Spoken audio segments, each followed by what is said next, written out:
Welcome, friends, to the Soul Talk podcast, a show where we explore and uncover the path to the heart, amplifying your conscience. Join me as we meet incredible souls who are in this journey and learn from their experience and different methods that will make you vibrate your heart. Let's get into it.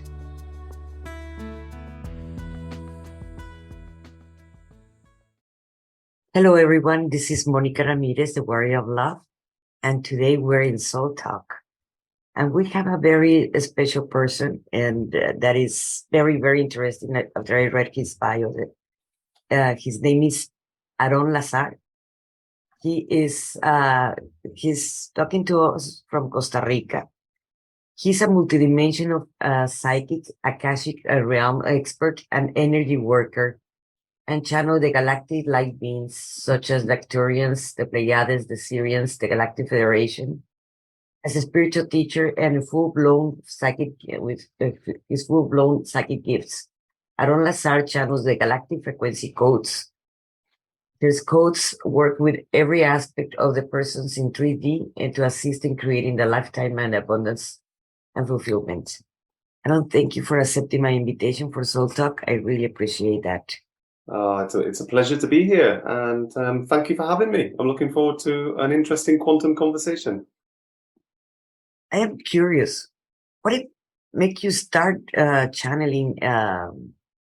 Start channeling, because it is a change for everybody, because that was not used to in our society or normal for our society. What did make you start channeling? It's like all of my spiritual gifts kind of unpacked with bump. The universe kind of smacked me in the face, brought me back into alignment really after, goodness me, about 15 years or so of living out of alignment. My third eye opened when I was 20. I'm 42 now, so it's 22 years ago. And it was like all the radio stations and TV stations wanted to come through at once, and it just scared the life out of me. I didn't know how to cope with it. I was scared by it. I was 20, so I just wanted to do normal stuff and just kind of go out with my friends and concerts and all that kind of stuff. And it was fine when I was kind of opening up at sort of weekends, but if I'm trying to get to sleep and I've got my job the following day that I need to be up for, and it's like 11 o'clock at night, I'm feeling all this really heavy negative energy in the room, and it's scaring me. I was like, oh, I don't know how to control it. I need to push it away. So I did, and I consciously turned my receiver off. With hindsight, I wish I hadn't, but I did. I turned it off consciously, and I pushed it away, and then I lived out of alignment, pretty much within the matrix, if you like. Believed believe the political system, listen to the news for my information, all of that kind of stuff. And then later on in my life, I was brought abruptly into alignment by the universe, and I had this huge awakening. And it was shortly after we visited Uluru in Australia. And that's a magical place energetically if you've ever been. You can sort of almost feel it in the air. It's tangible when you drive there. And another thing I've noticed, which is super interesting, is some of the places that you kind of visited previously in your life when you're not maybe awakened. Once you are awakened and your sort of receivers turned on, you experience them completely differently. And so I had the same when I went to the Mayan sites. I went to Chichen Itza on a separate occasion, and the energy was just off the scale. So Uluru was that sort of accelerated the process. And I remember then after Uluru in the center in Australia, we actually took a road trip and we went up to that was Darwin in the Northern Territory, and that was so exciting. But it was kind of at that point, to come back to your original question about channeling, this is kind of when it started. And I remember opening up to what I now know are higher kind of realms of consciousness. And I connected into this body of energy for the first time. And I knew instantly this information and stuff which I'd not known before. I just knew, like, it's almost as if like they were memories or knowledge, or they'd call them downloads, or whatever you want to call them. But it was almost like all of this new perspective just unpacked in the moment. And I just knew. And I was like, oh my God, it's the Arcturians. Oh my God, it's the Council of Elders. I've not even consumed anything from anybody else or been influenced. This just unpacked me in the morning. I was like, oh my God, this is Council of Elders. Wow. And I could see them in my mind's eye. And then what got me for the first time, it was like the first time I connected to their energies, it was like my heart center here had connected with family, like long lost family that I hadn't seen in like a long time. And the only way I can describe it maybe to your listeners would be if your physical family that you hadn't seen them in, I don't know, 5 years, 6 years, there's separation for whatever reason, and you were to finally make the trip on an aeroplane and you were to reunite at the arrivals thing and give everybody a big hug, that feeling that you would get in your heart, that's how it felt when I connected to the Arcturian. So I knew in that moment that they were my family. They felt like family. And I was like, wow, this is amazing. And then it was from that point that I wanted to spend time with them. So then every time I elevated my consciousness, I'd go straight back to the Arcturians. And I studied with the Council of Elders. I spent time with them. I asked them to give me upgrades. I asked them to work with me and to develop my consciousness. And it was through that time spent with them over a period of time, over a number of times, that I kind of instinctively unpacked this ability to be able to channel. And it's like, so it started off with the Arcturians, but then it was the Arcturians actually that said to me, they said, you know what, we love you being here. You can come anytime you want to, but if you want to develop, we probably recommend go off and spend some time with other races. And I was like, oh, okay, I'll go off. All right, I'll take the hint. And so I kind of did, and I went off then exploring, and my intention was to connect to other races of light and of the highest. I didn't want to connect to anything negative. I had my fingers burnt with that, and when it frightened me when I was 20 years old, and I didn't want a repeat of that, so I was like, oh, no, go away. I'm just going to focus on the light and the highest vibration. And that's what I did. And every race that I connected to, and I connected to that field of energy, through the same process that I used to channel with the Arcturians, it's like I could just channel that energy from a different source. And so I just quickly discovered that I was able to do it, really. It's not something that I intended to learn to do. It just kind of unpacked within me. And so here we are, really. Then, in my experience, I am a contactee and I am a channeler. And I do remember going into a spaceship and getting to know the vibration of different races. Did that something similar happen to you? Yeah, for sure. And that happened. I mean, I've been to various ships. I've been to, and I can channel. I've taken groups consciousness up there when I've worked with people in groups to the Galactic Federation. We've gone on a tour, which was really magnificent. That was. But you're right. It's every race has their own individual energetic signature. So the Arcturians feel very different to the Sirians. The Pleiadians feel super different to the Sirians and the Arcturians and all the others. Then the Orions, then you've got the Andromedans, and it goes on and on and on, and they've all got their own calling cards, right? And even the smell is different. Like the Lyrans have a very particular smell. I don't get the smell, see, and it's kind of like that fascinates me because I'm like, wow, okay, that's another level of experience I'd love to feel. Like for me, how I get it is I will get, my consciousness is very visual. So I get almost like silent pictures, and then I have to channel in the context of what's going on with the pictures and the imagery. It's like watching a silent movie, or like a movie with the sound off on TV.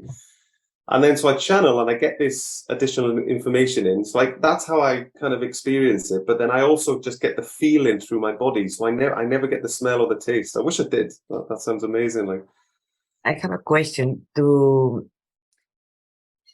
you guys experience it with different races and so forth. I would like your point of view. What is the difference? I know all of them, they are here to help us as human being, to all the human beings and to the planet. But what are the difference between the Lyrans, the Arcturians, the Pleiades, etc.? All the races. What's your contacting? The different. So, why are they each wanting to help humanity? Is that the question? Yes, because they have the speciality, each one of them, or well, they're good, better than the other ones. Yeah. But I would like your point of view on that. So my understanding, and again, I should point out that, by the way, I love to study and I love information, right? I really do. But I made a decision early on that I didn't want my perspective and my understanding to be influenced by information that I'd seen elsewhere and that somehow my consciousness was influenced. I wanted to get my information straight from source and then perhaps to confirm it from other places and then to kind of read. So I wanted to get it from there first and then to start to see what other people had experienced. And so what I got from when I connected to the Galactic Federation, and so this is straight from the horse's mouth, so straight from the quantum field. And what I got was that when the Galactic Federation was set up, and it was set up off the back of the Orion Wars to stop all of that conflict that went on for millions of years, because it wasn't constant conflict, but there was periods of conflict and then peace and conflict and peace, and there was just so much loss on both sides, and it was almost like a war of ideologies in the end. So you had the side, the baddies, if you like, we would refer to them as that. So that the negative polarity races, which were in service to self, and they wanted conquest and subjugation and all this kind of stuff. And there was a band of races that sort of believed in the same thing.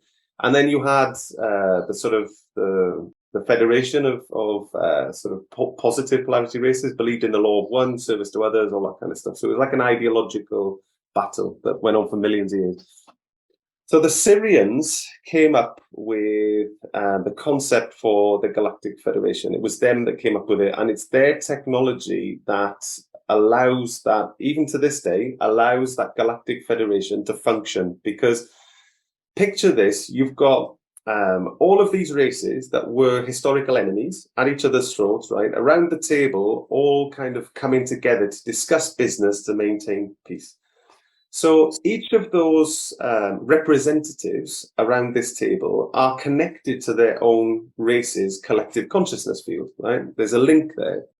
And so we need to understand that all of these races are not speaking the same language. If you listen to different light languages, they're all different. It's like the difference between Spanish and French and English and German and I'd say American, because American speak slightly.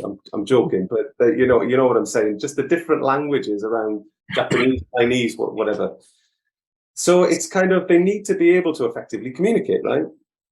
And so how do they do this whilst at the same time protecting that line back to their collective consciousness? Because if you think on one side you had the Sirians, on the other side, say the Draco, Draconian, or the Reptilian, let's say, how could a Sirian trust to almost merge consciousness to communicate telepathically and not think that the Draco or another race would try and take advantage of that link and try and do something to the collective consciousness, and vice versa? So, you know, the negative races thinking that the positives might try and do something. So there needed to be a solution for it to work. And it's the Sirian technology that enabled that to happen. And they showed me.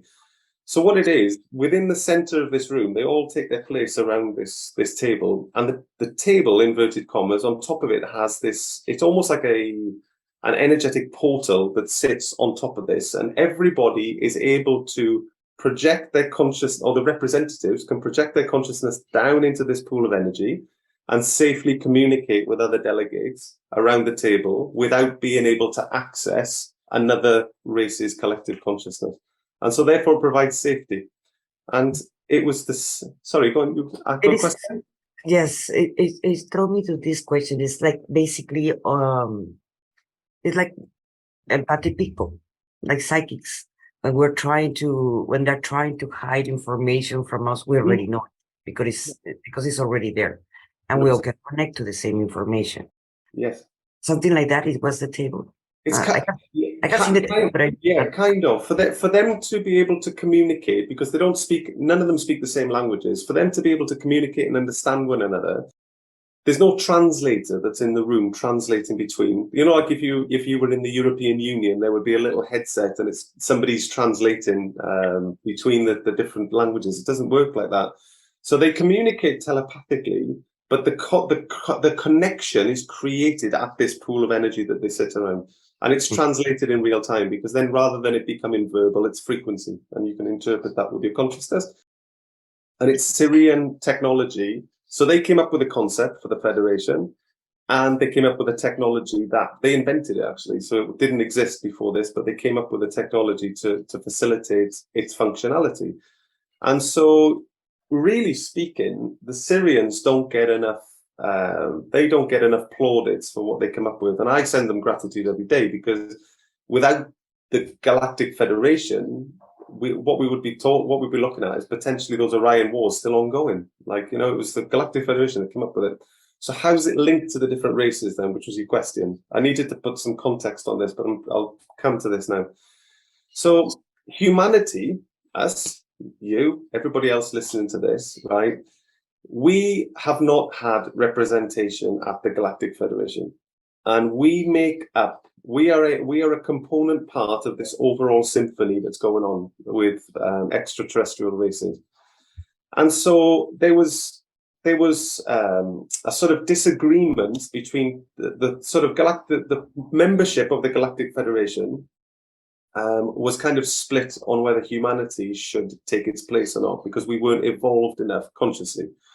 So the Atlanteans and the Lemurians were almost at the point where they could have taken their consciousness and taken their seat at this Galactic Federation has been around for eons. It's not just a modern thing. It's just we are looking at it from a modern perspective. It's been around for a long time. And the Atlanteans and Lemurians were almost at the point technologically and consciously that they would be considered ascended enough to be able to take a seat at the Galactic Federation. And then it basically sunk because of human nature and ego. There was a big war, and all that good work was just undone. And it was like, whoa, nearly there, back down, and we've got to start again. And so we now, this moment in time, are just on the precipice of this collective pop, where we all of our consciousness on Earth ascends together. So it's like a collective awakening from this control grid that we've been plugged into. I was plugged in for 15 years. You know, we've all been in it. We're all born into it.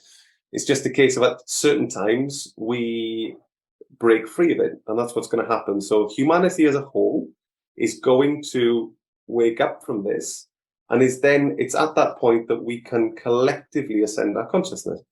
So why did the different races along the years with the pyramids and all this kind of stuff, what was that all about? Why did they want to help, right? So way back when, I feel just after the Atlantic, the sort of the sinking of Atlantis, etc., there was a disagreement between half of the Galactic Federation and the other half. And one half felt that humanity should have their seat because we were part of the whole thing. The other half felt that we weren't quite ready from a consciousness perspective and that we needed more time to grow and develop. So there was a disagreement, right, between about 50-50 it was, just off 50-50. And so what was happening, when you've got a disagreement with a federation, you need to have, needs to be a compromise. That's the function of the federation, right? That's, needs to be a compromise. So what the compromise was, when humanity's consciousness reaches a certain level, and once we surpass that, then everybody within that federation is then happy at that point. And some have conceded and said, okay, well, look, we'll make a compromise. If humanity gets to a certain point, then yes, we're fine with it. And there was consensus with that. And so what then happened outside of the Galactic Federation, all the races that were wanting us to join came down to start to help us. And they came down to help us because they were trying to get our consciousness to a point where it satisfied this agreement so we could take our position at the Galactic Federation, which is almost here. Like, we will see it in our lifetimes. This is basically almost upon us. So that's kind of why you're seeing intervention from the Arcturians. That's why Sirians came and shared the technology about building pyramids, and you can see the elongated heads in the kind of on the walls in stone and all of this, and it goes on and on and on. But essentially, that's the incentive for these races that have been coming and helping us, basically. But what will be beside of the race, of course, the difference in conscience between the Arcturians and the Pleiades or the Lyrans, or because they have their speciality, each one of them, and what they're better for? They do. I mean, it's like, I would say I would say they're all obviously more aware and more ascended than we are, even at this moment in time. It goes without saying, right? And some of them live in different locations. So, for instance, the Arcturians used to reside in the third dimension, and they were able to physically shift into the fifth dimension. They were able to shift and move into the fifth dimension. So, one of the things with the Arcturians is that they look at what we're going through, and in a way, they see themselves in us because they've been through the same journey. They've gone from the third to the fifth, and not just from an operating system where, you know, it's kind of all of a sudden everybody is just operating on this higher, pardon me, frequency band from a consciousness, but we're still in the same realm. They physically moved. They physically shifted. They've shifted into a different frequency band. So that's the reason that the Arcturians, aside from helping us because they want us to take our seat, but they see themselves in us as well, you know.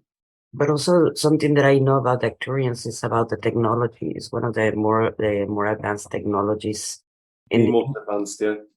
Most advanced. More than the Lyrans and things like that. They're more warriors, the Lyrans. Yeah, they're beautiful, the Lyrans. And it's like I connect to them as well. So the Lyran, there's two types of Lyrans. You've got the Lyran felines and the Lyran avians. The Lyran avians are the ones with the wings. They've got humanoid bodies, and that's where we descend from. That's where we come from as a species, you know. Those are the blue avians. No, that's different. So it does get confusing because so many of them. The blue avians they are just beautiful. If you ever connect to their energy, they're very, very, very high vibrational. They've got like vivid blue feathers and like bird-like faces with like small beaks, and they embody both the feminine and they embody both the masculine frequencies as a union. It's like a divine union with them. They're all about unconditional love, harmony, and peace about them, and they're amazing. But they're their own species, but the Lyrans are completely different. They've got these enormous, beautiful wings. Lyra is just stunning. Like I've seen, it's like I've been in a movie flying over the agriculture fields when I'm in a meditative state. I've seen their society, I've seen their culture. They're amazing, amazing race. And there's two types of Lyrans. You've got the Lyran feline and you've got the Lyran avians. The Lyran avians, our descendants, are much more approachable. So you can go and hang out with them and spend time with them, and there's no problem there at all. The Lyran felines are a little bit more standoffish. They're a bit, it's almost every time I connect to them, it's like the other races are like, oh, welcome, it's nice to see us. You know, they make you kind of feel welcome for making the connection. But the Lyran felines are almost like, okay, well, why are you here then?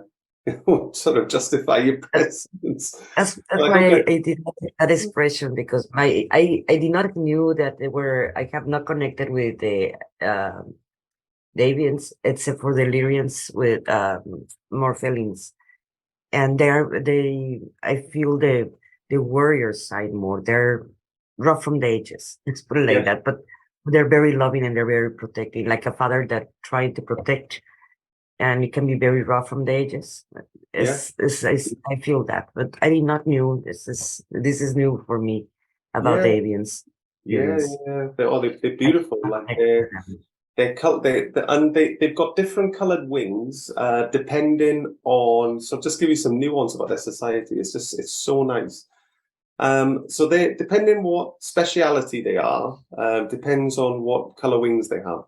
So, for instance, education is white, and I've written down a list. There's blue, there's green, there's kind of red. There's different colors, and it depends on what your specialism is. And how this works is, okay, the specialism is passed down through DNA because there's information within DNA. There is from us, and this is why we get wisdom from ancestors and things like this, right? And so another thing is, for instance, have you ever seen those businesses with tradespeople and it's like father, like son? You've got the father and son businesses, and it's almost like the son not only learns himself, but he gets that knowledge passed directly from the dad because that's the dad's expression, right? It's passed down in DNA.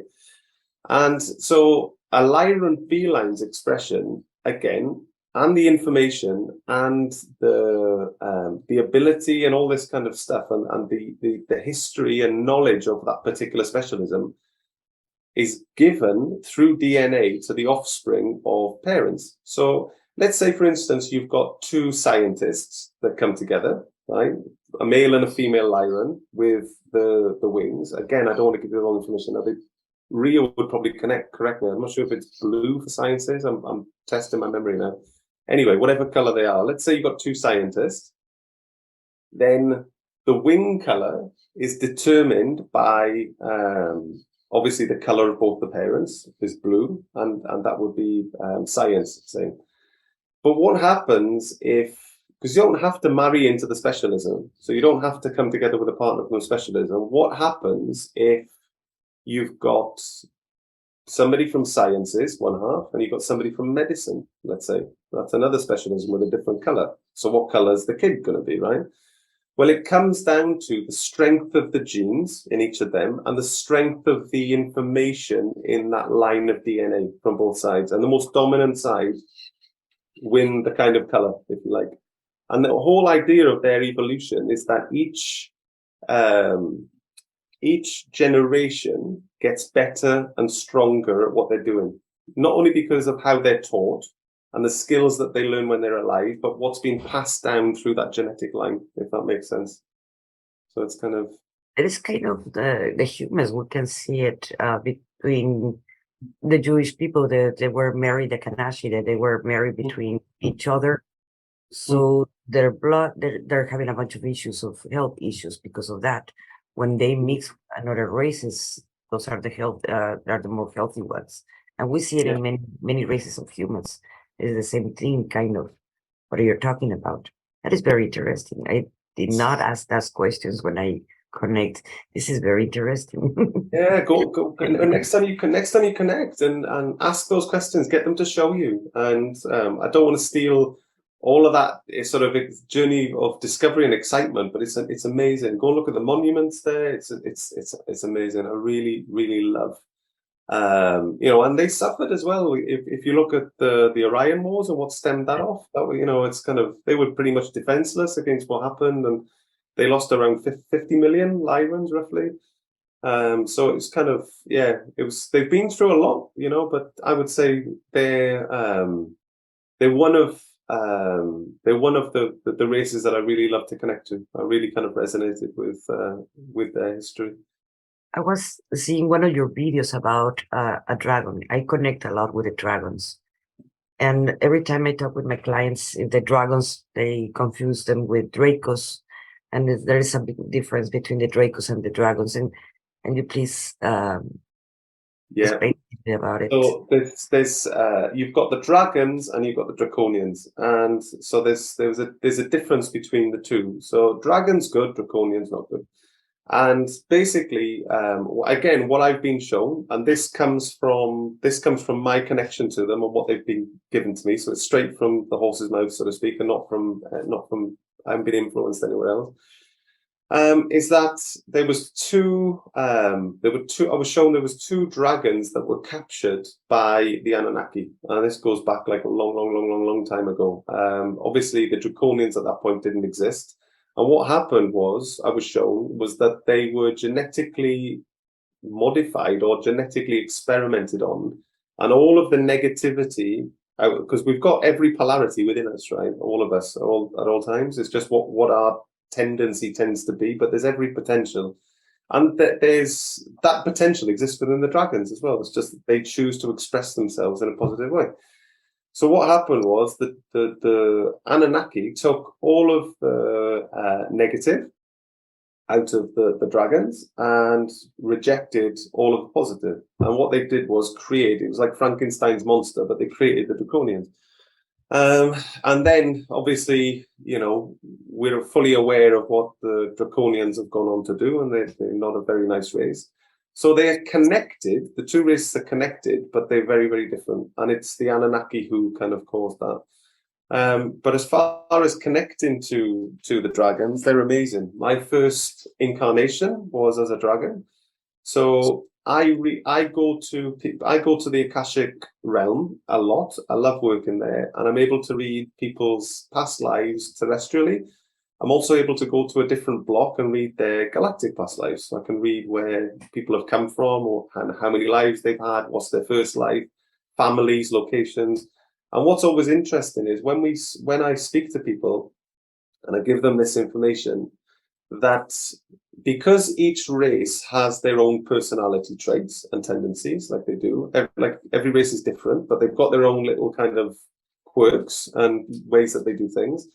When I say this to people and I communicate this, people start to see that in themselves. And so they're just like, oh my God, that's why I'm like that. Oh my God, now that explains why I'm like that. And it's a really kind of deep sort of level of information that people uncover about themselves.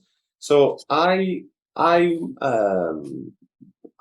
energy that is within me, my first incarnation was as a dragon. And so each of us retains that grid work within our field. So your first incarnation, you'll still have some of that grid work within your field because your soul remembers. Your first time you do anything is significant. So the first time you drove a car, you remember. First time you rented a place outside of your parents' house, you remember that. But at the same time, as many reincarnations you had in that, because my point of origin was in Sirius, but I know I have many lives in Pleiades. So I'm more connected, in fact, to the Pleiades than the Sirians. Absolutely, yeah, 100%. But you will still, if your first incarnation was on Sirius, you will still have even a little bit of that grid work within your field. And so when you look at how Sirians are, you will see that tendency within yourself. You'll see it mirrored because it reflects what's in you. And that doesn't mean that you're not more connected to the Pleiades, because you probably are if you've lived more significant lives and stuff there. But the first one is always there recorded, right? So for me, the first one is the dragon. So, this has positives and it has drawbacks as well. So the positives are I'm very effective at communicating. I can get my message across. There's no problem, right? But at the same time, our fields are so big that when people come into contact with our energy for the first time, it can trigger them. And it's never done intentionally. Like it's always, I love talking to people. I love connecting with people. But people come into contact with the energy and they're like, "Oh, I feel uncomfortable here. I don't know why." And it's almost like people want to keep you at arm's length. So it can be sort of a solitary journey in a way. And I'm trying to put the message out there that it's like, honestly, if you come across a dragon, I guarantee they're like diamonds. They're like absolute diamonds. If you can hold on to them, they'll be the best asset and friend you could ever have. You just need to get past that initial thing, right? So yeah. I do agree. I do work with dragons, and yes, the first time I saw them, it was shocking. Yeah. But you get so used to that, you can't be without your dragon later on. Yes, I know, right? I know, and it's kind of like knowing what I know now, and it's when I started to put words on this stuff for people had never heard it before, and so you've got these people who all of a sudden just thought it was them, or thought that they just didn't fit in or whatever. All of a sudden, we're reading this and going, "Oh my God, that's me all over!" Like, and what it did do. It helped people to understand that what's been going on and why it's been like a solitary path and why, you've experienced what you've experienced. It's just a reaction to what you've got within your field. It's not anything you could help, So yeah, I'm gonna ask you something that I haven't got a response from that, and right now this is reminding me about that vision and that it was constantly for a while. About a planet that it was beautiful, of lava, and they have volcanic rocks. There were dragons in there. I remember that. Okay. And but I remember walking through the gardens that it was lava, and of course it's hard when you're seen as a point of view as a human, but in the point of view as a being from there, native from that planet. It was just beautiful rivers of lava. And it was like seeing flowers right now on planet Earth, as beautiful as that. And I have not found any information about what planet was, what life, because it was one of my lives, but I cannot remember or got information about that? Do you know what? It's like, do you know what, this sort of millions of planets out there, and not just in our dimension, you're talking like in the other dimensions as well, right? So we've got layers to this. It's not just like in our dimension here, and there's literally trillions and however many planets that are out there still undiscovered, but yet layer in the different dimensions on top of that, and it's kind of, you've only got so many humans on Earth who are tapping into this stuff and describing it, creating content and putting it out on the internet as a resource for people, right? So there's going to be many sort of situations that I would say perhaps you and your listeners would come across where there's no reference points, where there's no information out there. But I would just say that, don't be discouraged. I think, okay, well, because I can't find that information, have I been influenced? Was that coming from me? Did I experience it, etc.? For me, it's always trust what's coming through from the field. There just may not be any sort of information that's out there about that. It might be the first time that it's been spoken about. That's all. Yes, it is. It is not influence. It came from me. It came from past memory. Yeah. But I just haven't found any more information about that. That was with the dragons, right? Did you say? Yes. Yes. What I would do if I was you, and I was just really wanting to know more about that planet, I would connect to their energies again, and I would just ask them directly and say, look, can you just send me information and context around this? Because they'd have no problem in doing that and give you access to that information. And then, so I think it's just a case of, I say just a case of it, but it would be a case of connecting to them and just channeling in that information, really. But it's, I've often done that. So if I've got a certain thing that comes through and I don't have the full picture, I'd be like, okay, note to self, next time I connect to them, I'll ask them about that and I'll see if they can give me, and that's just probably what I do. So I see that you're a coach also, and you're a healer, and you work with Akashic Records, like you mentioned. How do you work with people? Oh, goodness me. So I do group work with people. I also do work on an individual basis as well. And I don't advertise or market myself as a healer, but I'm coded with it deeply, so that what tends to come up during individual client sessions is pain and trauma release. And I've often had it that I hold a certain frequency. And so when somebody would book a session or a series of sessions, the energy of that already starts to affect them, right? Because they've set the intention and they put it into motion. They already start to get affected by the frequency. And I've had it before where a client has presented and literally within 3 seconds, I'm about to introduce myself, as already it's coming up. All this organ trauma, the pain and trauma is being purged by the body. And I'm like, well, okay. So I had to hold space then for a few minutes and just let that subside. And then we kind of got into it. But that's kind of so that was one example. But more often than not, somebody would present because they're energetically stuck or blocked. And they would have sort of X, Y, and Z that they want to talk about.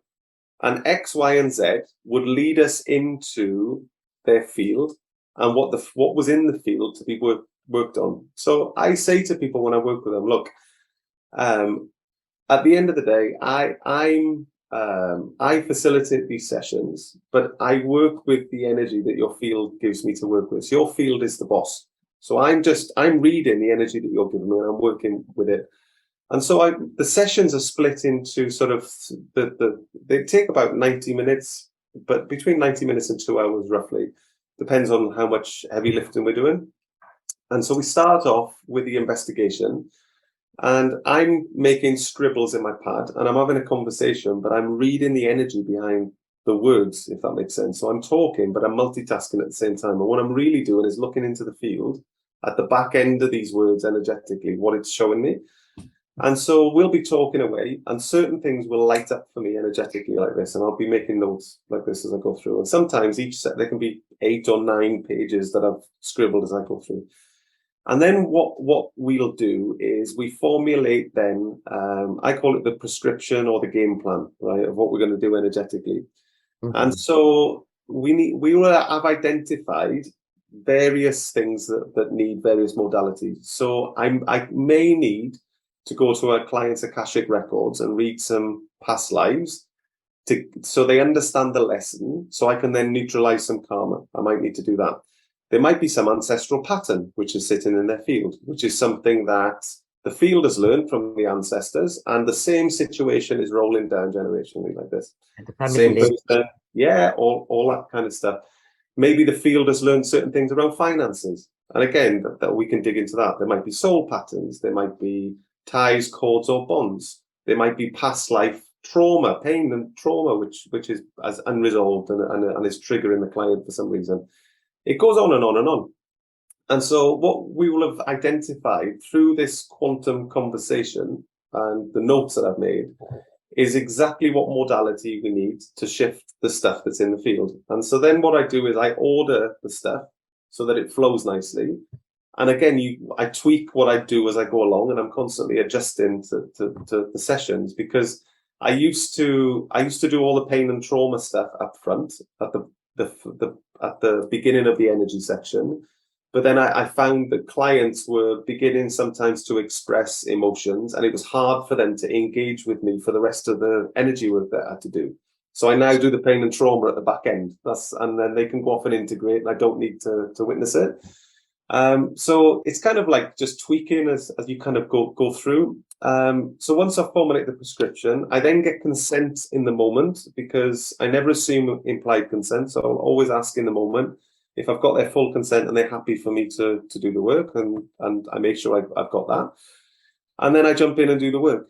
And so if a client is, let's say, sensitive to energy, it's not uncommon that they would feel energy in the physicality. So either hot and cold, or they're getting goosebumps or flushes, or their ears are hissing and whining, or they can just feel the energy within them. I tell people not to be sort of alarmed by that, and just to understand the process. As I'm lifting, if there's ancestral patterns, that literally feels like a rush of energy coming out of the body and out the crown like this. It's amazing. And again, we involve the ancestors, we talk to the ancestors, and then there's a certain method that we go through that lifts this pattern energetically from the field. It's very, very powerful stuff, this.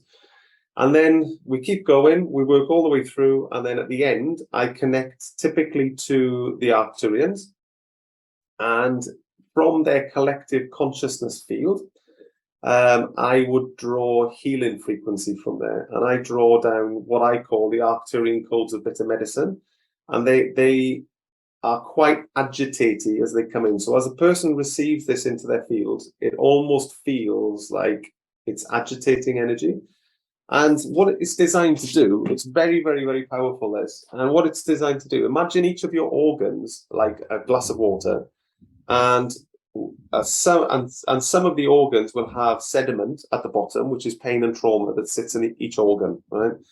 And as this frequency comes in, it's shaking up the organ like that. And sediment, pain and trauma stored within the organ, starts to float up to the surface. And that's when the client will have an opportunity to express that emotion, just to kind of, and again, you have to engage with the stuff, which you know, it's basically it's like intensified shadow work is what it is. So that's basically as that comes in. I say to the client, basically, feeling is healing. So if you're feeling it, you're healing it. So it's just a case of just being brave one last time and going back there to let that go. And then typically the session will finish, and then I normally just tell them how they're probably going to feel the following day. If we've had the session and it's in the morning for them, by the back end of the day, they're always really tired energetically. And then the following morning, after they've slept like a baby overnight, and the following morning, they'll feel like they've got jet lag. So they'll feel like they're a bit spaced out. They don't know if they're hungry and all the rest of it. Just, look, that's just part of the process. And one last thing I've learned is that healing frequency is so potent that I now have to consciously block myself from receiving any of that energy, and just act merely as a channel or a conduit for that frequency. Because what I was finding was I ended up getting a taste of this frequency myself, and then a couple of days after the session, I'd be purging after the session, and I was like, this is no good because it's knocking off my schedule and my sessions. I need to block myself. So that's basically what I started to do, and I consciously block myself so the client has all of that energy then, and it's a remarkable experience. Number one, they heal. Number two, the optimum flow of chi or energy in a certain particular area of their life is restored. Income levels are restored. If they've got problems with the relationships, that just tends to melt away. Oh, another thing, sorry, I could go on and on, but just lastly, one of the things that they may have within their field are distortions based upon what they've been through. And around all of us, we've got what I call the frequency egg. And this is like your auric field, and that's a field of energy that sits around you. If you are in a high vibrational if you're feeling high vibrational, your field is huge. You can fill a room. Inversely, if you're feeling worried, low, stressed, your field is shrunk in. And that's why you get the energy vampires. When they walk into a room, their field's like that, and they try and absorb all the energy unconsciously from around them to try and get back to neutral. And that's why you can also shift the energy in a room. 100%. 100%, yeah. And inversely, if your field is filling the room, when you walk into a room, you light the room up. People want to come and talk to you. They gravitate towards you because you're nice to be around, because your excess energy is feeding into their field, so they feel good. And so that's why it works unconsciously. Or like how you mentioned it before, some people may reject it because it might uncover some of the things that they have to work with themselves, and they don't even know why, but they're making it react.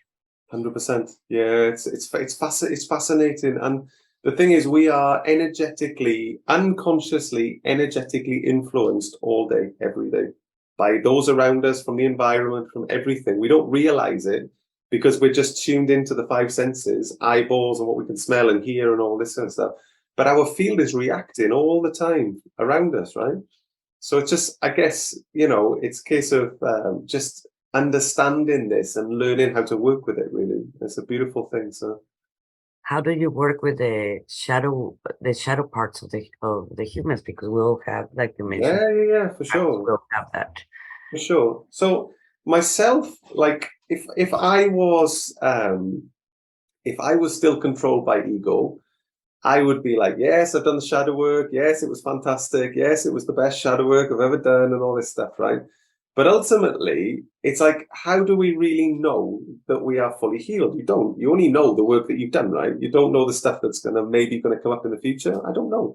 I know how much work I've done, and I feel really good on a day-to-day basis. I feel happy. I feel joyful. And so I'm in a good place. But so how do I then work with the shadows with the other person? That's that pain and trauma that we were talking about. So if, for instance, you come across, if you're triggered by a situation or something emotionally triggers you, that stems back from a place where you've been hurt previously, usually when you were a child, or maybe it's something from a past life. There's some unresolved trauma from a past life. I've had that before now. And we can sort of disconnect that and alleviate that. But ultimately, if you're triggered or you get anxious or something causes you an emotional reaction and you're not neutral to it, that's probably a little clue that there's some unresolved pain in there somewhere connected to it. Yeah, like many of my clients tell me, how do I remove the ego from me? It's like, actually, it's your best friend, because he's showing you what you have to work. It makes you react to something. It's just absurd. You know what? You can't. I hear so much language within the spiritual community, right? And again, I get it, because we've got to call stuff names. We have to give things names, right? So it's okay. But it's like you hear this spoken about a lot. It's like the ego death and the death of the ego. And I'm thinking, you can't kill the ego. The ego is a part of who we are. The trick that we need to kind of try and learn is not to be controlled by it and just to move it to one side. We're never going to kill it and get rid of it. Why would you want to kill it? It's like I mentioned to them, it's like, do you want to cut your hand? It's like, no, I need my hand. Exactly. You need your ego. It's part of you. It is like your hand is like your finger. You don't want to cut any parts of you. The same thing applies for the ego. The ego can be your best friend and your 100%. teacher if you want to work with it. And if 100%. not, well, you're going to have a big rock when you're walking. Yeah. So you want to treat it. 100%. 100%. It's just a case of, like I say, acknowledging it, but just not being controlled by it. And in the example that I gave you just about myself, I think a part of sort of moving the ego to one side is kind of embodying humbleness in a way, is being a bit humble to know that we're not perfect, right? And we're human beings, and that's okay. It's really okay not to be perfect, you know. I'm a true believer that if we're in this plane in the 3D, because we're still here, Yeah, we have still things that we have to work with. 100%. It doesn't matter if it's the Dalai Lama or Deepak Chopra, or whoever it is still in this plane, it still have things they have to work with. 100%. 100%. We're all a work in progress, and we're all just at different pages and different chapters of the same book, but we get to the same page in the end. All of us, you know, it doesn't matter. We're just at different stages, like I say, of this journey of evolution. But, you know, to feel like, you know, we'll get to a point and, you know, we will be evolved and we'll never be. I think even to the point that we return back to source, we'll still be growing and learning and evolving. And it's a constant thing, isn't it? The same universe continue expanding. Why we're not? We're part of it. Yeah, that's absolutely. I completely agree. Yes, and something that I see in our community, they're so much afraid of, for them it has to be love and light.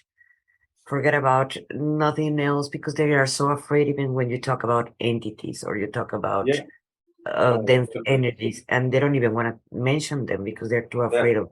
Oh goodness me! And the thing is as well. So the spirit in which I teach people is I want to show exactly how it is, and therefore exactly what to avoid and how to protect yourself. Because just going along, just understand that within that quantum field, it's not all rainbows and unicorns. And just as there is the most amazing stuff, sorry, I've got this huge clap of thunder. There we go. Mother Nature just having a banging the drums. And so she's got this huge, just as we've got these amazing races of light, there's some stuff in there that you'd want to protect yourself from. And I've seen it before where you've got people who are, do you know what? If I don't focus on it, it doesn't exist, and therefore it's not in my timeline, therefore it can't touch me, and therefore if everything I just focus on is all that's there, then I'm good and it's love and light. But like you say, unless you're aware of the other side of it, you can't protect yourself fully, and therefore you're actually vulnerable. So thinking that way and being pigeonholed to think all there is rainbows and unicorns because that's all I'm thinking about is leaving yourself wide open to be kind of attacked and stuff like that. And I wish it wasn't the case. I'd love it to be rainbows and unicorns, but it's not, unfortunately. Yeah, we just need to be aware. Everything is a teacher. Everything is a teacher. Even those shadows, those entities, those are teaching us unless to believe more in ourselves, to bring down our fears, to affront whatever we have to work with. Yeah. Every time we've been, I mean, you can imagine the line of work that I'm in here and the message and the energy that I kind of bring here. And because I'm of the light and because I like to, you know, I'm about shining a light on the shadows and kind of not, you know, and all this kind of stuff. You know, we've been targeted countless times energetically, both by entities and both by human beings who are behaving not particularly great in the quantum field. And, you know, I'm not going to pay that any energy at all, but let's just say that, you know, in a way, some of them have been our greatest teachers because it's kind of some of the sort of high level sophisticated defenses I now have around me within the quantum field came as a result of learning to overcome what we were faced with. So now I'm not facing those challenges anymore, and I'm pretty secure. I'm in like quantum Fort Knox, I would say. I would say that I look back with gratitude and I say, do you know what? Thank you. You know, in a way, I'm grateful for the attack because it allowed me to overcome it and become stronger. So, yeah. The majority of the light star seeds or the light workers or healers, whatever you want to name, you want to call them, it doesn't matter. we have lived many traumatic things, many horrible things, the majority of us. So we are where we are now. We have to pass through all that trauma, all that pain, all that darkness, all that 100%. shadows, or whatever it would be. Yeah, yeah. And if we don't acknowledge it, we are not going to get out of there. We're going to continue reviving the same trauma. Yeah, and the thing is, how people treat other people is a reflection of what's going on inside of them, right? So it's like it starts with us and it ends with us always, right? So like how we treat others is a reflection of what we got going on in there. And so if you've got people, human beings, behaving badly within the quantum field, either for financial gain or to look to damage other people or whatever the intention is behind it, is simply a reflection of an unhealed part of them. And so all it is, you've got people who are capable but haven't done the inner work. That's the problem. And so when the people who are capable actually go, do you know what, I need to heal, I need to do this, then they wouldn't act in the way that they do sometimes. So it's not because you've got to think, right? And for your audience, you've got to think what you're dealing with is within the quantum field is frequency and energy. It comes down to the intention on how you use that, right? You can be a force for good. You can be a force for bad. Fire, for instance. Fire can keep you warm. It can warm up your house. It can also burn your house down if you intended to burn your house down with it, right? Electricity. It can have the lights going on here, the Wi-Fi router. We have a nice conversation together. It can run an electric chair if you wanted it to. So it just comes down to the intention behind the energy. It's not the energy itself. And so love. We go with love also. Yeah. It can asphyxiate you or it can heal you, depends. 100%. 100%. So I think that's I think a lot of people, it just, you know, I know it's a journey for everybody. So, you know, even though I've been on the receiving end of this stuff, I try not to judge because I've been in an unhealed place myself, you know, years and years and years ago. So I kind of know what it's like to come from this wounded place. So I just send back love and I send back understanding and sympathy. And I just know that it's a journey we'll all take. And that once the core wounding has been healed within people, whatever that is, then people just tend to behave a bit better. So I just kind of know it's a process we're all on. I try not to take it personally, is all I try and do. So that is true. Well, you have something else that would you like to add? Well, I'm just thinking. Let me just have a think in relation to that, because I want to end it on a positive. I don't want to kind of. We've just been talking about the sort of negative side of the quantum field. I'd like to end it on a positive, really, and that just for your audience, just understand that all of you elected to be here at this time, like right now, okay? And it's a special time that we're going through. And it feels to me, and a lot of other people, that this moment of evolution that we're in at the moment is the equivalent of childbirth for a mother, right? And it's the moment at which the baby passes down the birth canal, and it's the most painful part of the labor process. And, you know, for anybody who's listening to this, who's walked down a labor ward in a hospital at 2:00 in the morning and heard the screams and the moans, it's a pretty eerie place, right? When the lights are off, I would say I've experienced that. So it's quite an eerie place. But there's a huge amount of pain in the labor. But the second that the baby is born, as in we ascend, that pain is instantly gone. And if you were to ask any mother at the point that she's holding the child on a chest, at that point, do you regret the childbirth for what you've got now? The silence would just be deafening. And so what I would say is just reflect that onto what we are going through now, this birth canal. So it's very, very painful at the minute. There's a big transition. If I was to fast forward 6 years or 7 years, and I would say to all of you, do you regret 2020 to 2023, this period that we kind of went through, which was very painful for humanity? Do you regret that or regret going through it, considering what we've now got, which is that baby on the thing, that utopia? All the pain is gone at that point. and the silence will be deafening. So it's just a case to understand that what we're going through isn't the destination, it's a process, and it gets better from here. That's what I would like to end it on. And if we observe what we learn in each situation, it doesn't matter how painful it was, we can transform it. 100%. 100%. When it stops hurting, when the pain stops, you no longer feel pain, do you? So it's in the past, then it's okay. So it's gonna be fine. I just wanted to end it on a sort of message of hope and just positivity, because another thing I wanted to sort of say is just one of the things we should be mindful of is when we, especially people who are connected and we've got this connection, right? We've got a kind of responsibility on what we speak and how what language we use. And one of the things that I always try and discern is if I'm getting information from a quantum field, I will always ask and say, okay, is the person that's going to be receiving this going to be vibrating higher as a result of what I tell them, or is it going to cause them fear and anxiety and all the rest of it? And if it doesn't improve their vibrational state, I won't say it, or I will try and frame it in a way which is positive, which helps them. That's what I will also like to say. So that it is so true. Thank you for being here. Thank you for your service. You're welcome. Thank you, and thank you for yours. And may the light in me see respect the light in you. And that's it. Thank you so much. Thank you for the conversation. I've truly enjoyed it. Yes, and hopefully in the future we can have another one. Yeah, I'd love to. I would love to. Really enjoyed it, and vice versa. It'd be good to invite you on ours as a guest and introduce you to our audience and stuff like that. It'd be fantastic. So I think our audience, or your cat has just gone. Yes. Beautiful. Oh, bless.